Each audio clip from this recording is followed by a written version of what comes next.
Call on the Honourable Member Darien Fenton to make her valedictory statement. Tēnā koe, Ms Fenton. Tēnā koe, Mr Speaker. Ngā mihi nui kia koutou. Tēnā koutou katoa. I want to first of all acknowledge my buddy Rajan and tell you, Rajan, I've still got the photos from our trip to Taiwan and I'm planning to divulge them before I leave. I also want to acknowledge you, Mr Speaker, because you will make your valedictory next week, and I'm also looking forward to that, and it's been a pleasure working with you. I want to acknowledge all members of Parliament that I've served with, and I do so without rancour or criticism, because much to my surprise, over nearly 9 years in Parliament, I've found that despite furious debate about political difference, most MPs come here with sincere intent. Since I was elected in 2005, 5 of my much-loved whānau have passed away. I mourn them all. 5 children have been born in my close family, sadly, all overseas. My kids, Asia and Anna, have moved to San Francisco, where they're now doing awesome IT things with Netflix and Apple. I'm proud of them both, but I do wish they were here. Back in 2005, Twitter hadn't been invented, and nor had iPads and iPhones. Maurice Williamson jumped the queue and got an iPhone early, but it took years for parliamentary service to allow Apple to enter the building. Parliament has been opened up with digital TV and online streaming. I've heard from Parliament viewers over the years, and I've enjoyed their conversations and correspondence. Even the man who often wrote to me telling me I needed to do something about my hair hanging in my face. And as you can see, Mr Speaker, I didn't take his advice. Or the former MP who told me he'd been watching my parts and it was important to get them straight. Now, it took me a while to figure that one out. But the extraordinary events that shook the Parliament and our country to the core in recent years will always be with me. The shattering Christchurch earthquakes with the shocking and tragic death toll. For many, life continues to be a struggle. The needless loss of 29 men killed at Pike River Mine will go down in our history as a disgraceful failure of deregulation. There's been no closure or justice for those families, and that's wrong. I also want to acknowledge the families of the forestry workers who have lost loved ones, who grieve still, but have bravely come forward to challenge the awful death and injury toll in their industry. I stand with you. The death of more than one worker and countless injuries in our workplaces every week shames us all, but it shames this Parliament most. It has to stop. Mr Speaker, I know some people think I was born a devil-beast trade unionist, but my apprenticeship to the labour movement in this Parliament was forged in many different experiences and some very tough jobs. I grew up in a family where war and politics cast a long shadow. My grandfather, Frederick Frost, fought and was injured at the Somme in the First World War. That man started his first job at the age of 12 as a pit boy in a Northumberland mine. So if I'm a bit rough around the edges, I think you probably get it now. He was elected Labour MP for New Plymouth in the wartime Labour government led by Michael Joseph Savage and then Peter Fraser. My father, Verdon Frost, was a navigator in World War II and patrolled the Pacific. Like his father, he was a declared socialist. My mother, the very staunch and Catholic Patricia Mary Tirata Mahuta Kerr, came from an ancestry of Irish rebels. She was very stroppy. I was scared of her. But Tau Henare descends from that line, so you kind of know what I mean. You can't help your relatives, Mr Speaker. My parents instilled in their 2 sons and daughters, 2 daughters, the hope of a better and fairer life for all in New Zealand. My generation profited from their sacrifice and hard work. Early Labour governments meant that I, along with John Key, grew up in a state house and benefited from state-funded health and education. That gave me choices that younger people don't have today. I had the freedom and security to be different and to challenge. with my troublemaking heritage, it was inevitable that I would be drawn to the anti-war nuclear movements and the remote hippie generation of the 70s. It led me on a journey that was both good and bad. I dropped out of education. I had a range of interesting and boring jobs. I travelled to dangerous countries and I did some silly things.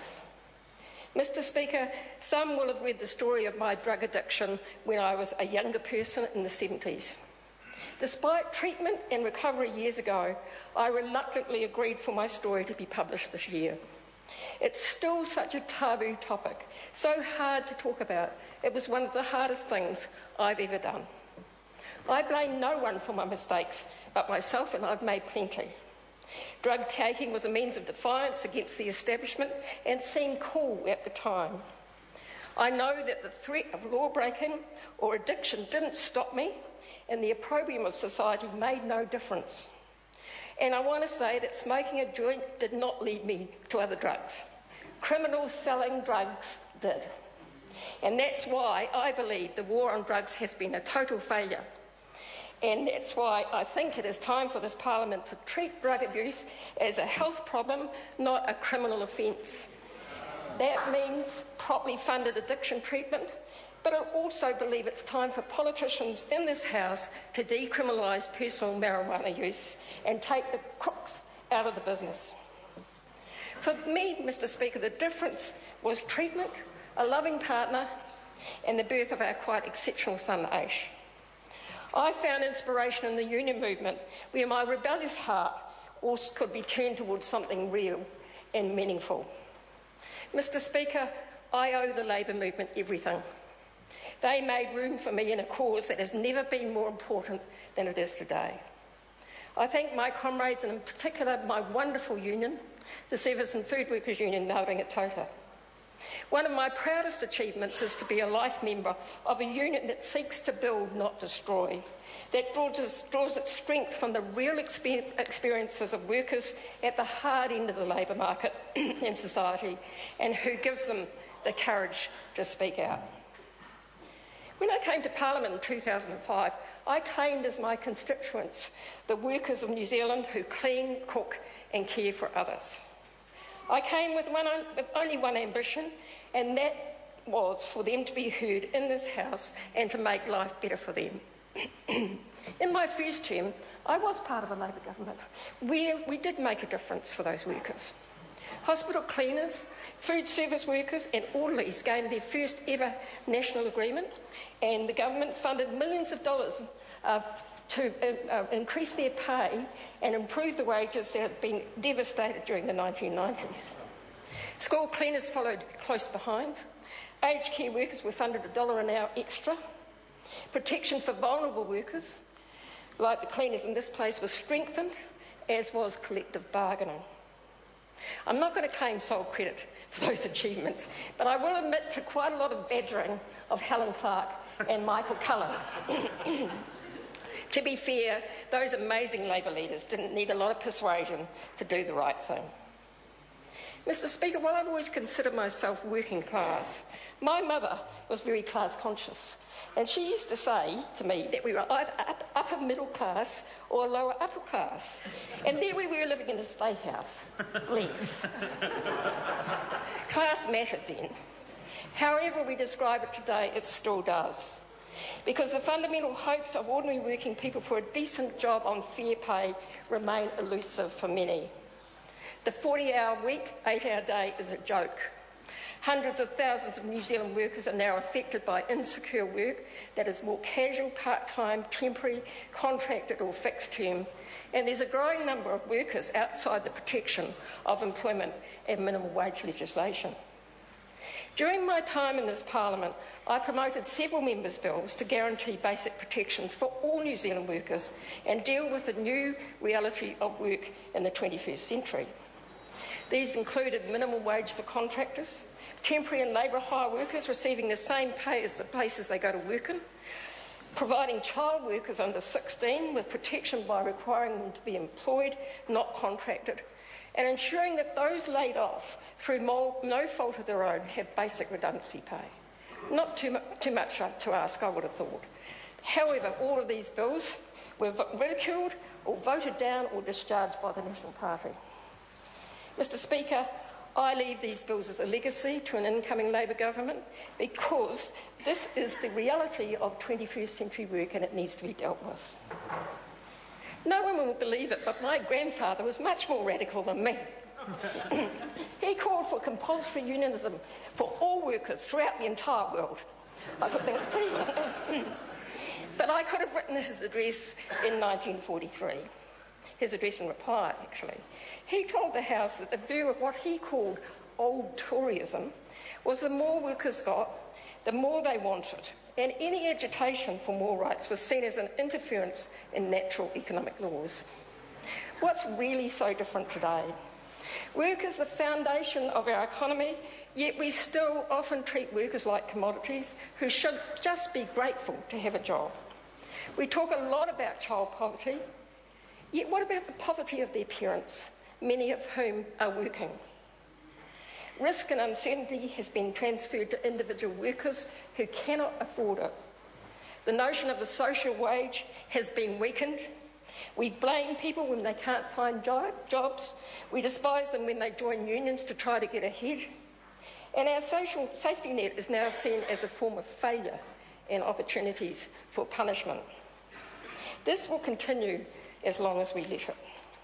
The old fights, now perhaps rebadged, perhaps now no longer couched in the terms of class and socialism, but still exist. We just call it the 1% versus the rest. Mr Speaker, my working experience is probably unique in this House. I worked as an extra in Bollywood films in Bombay.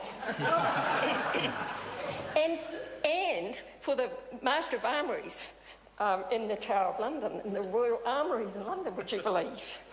But I've done some very unsafe and challenging work as well.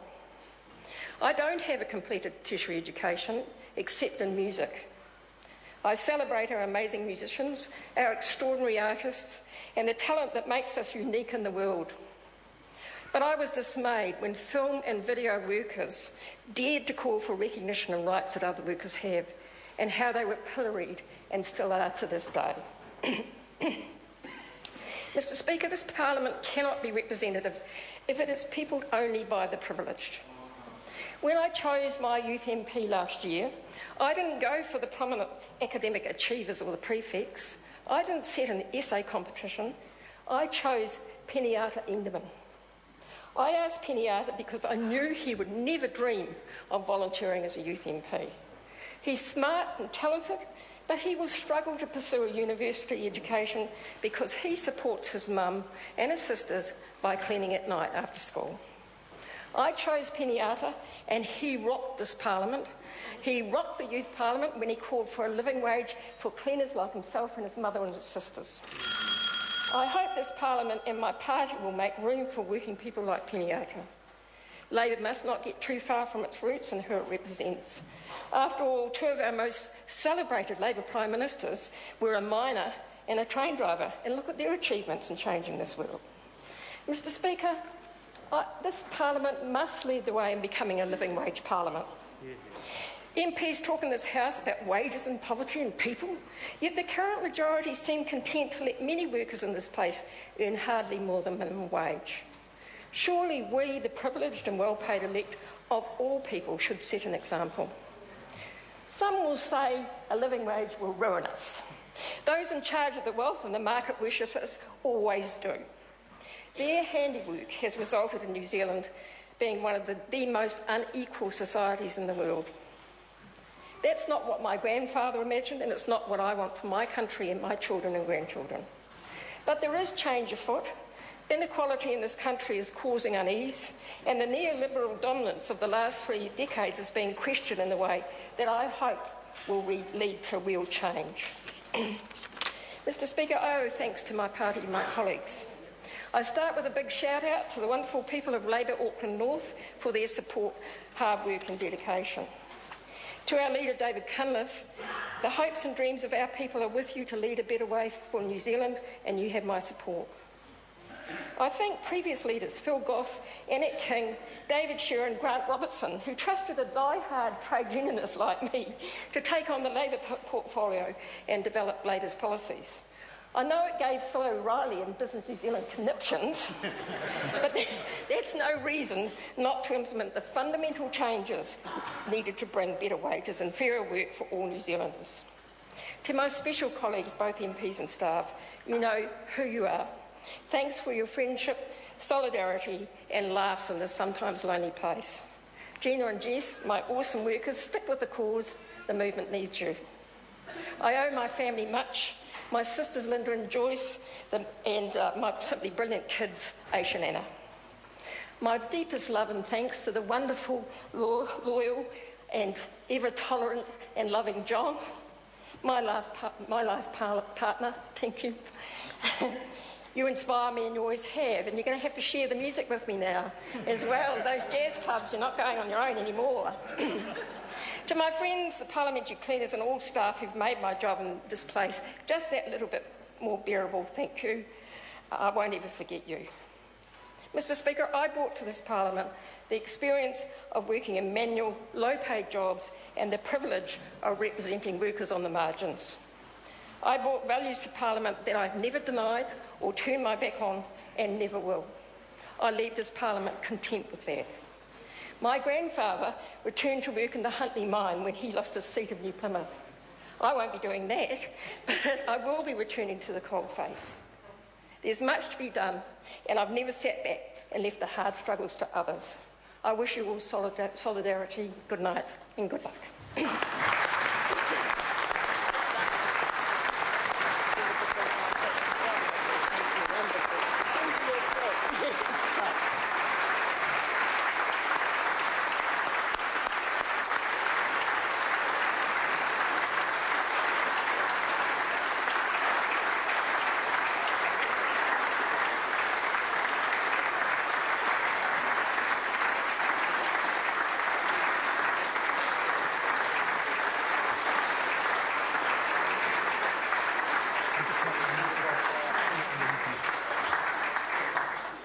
Honourable members, permission has been granted for a waiata.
Honourable members, I call on the Honourable Dr Peter Sharples to make his valedictory statement.